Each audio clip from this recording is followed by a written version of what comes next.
Selamat sore adik-adik. Hari ini Ibu Emma akan mempraktekkan cara membuat salad buah. Nah, macam-macam buahnya, ada buah semangka, ada buah apel, lalu ada buah anggur.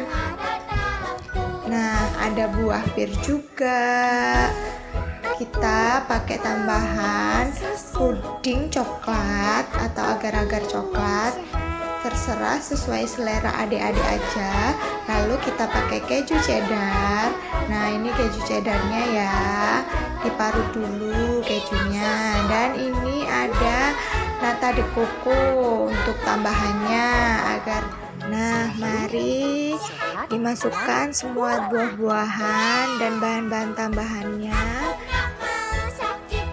yang sudah dijelaskan tadi, apa saja bahannya.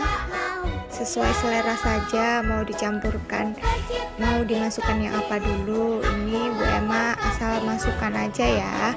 Terus kita tambah sausnya. Sausnya dari yogurt dan krim kental manis ya, serta dikasih tambahan keju biar lebih nikmat.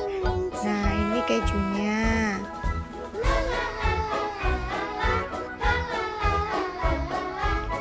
Oke, setelah dikasih keju, nah kalau nggak mau ada tambahan apa-apa, bisa langsung dimakan seperti ini ya adik-adik semuanya. Tahu kalau mau lebih cantik bisa dikasih anggur di atasnya. Walah, salad buah ala Ibu Emma.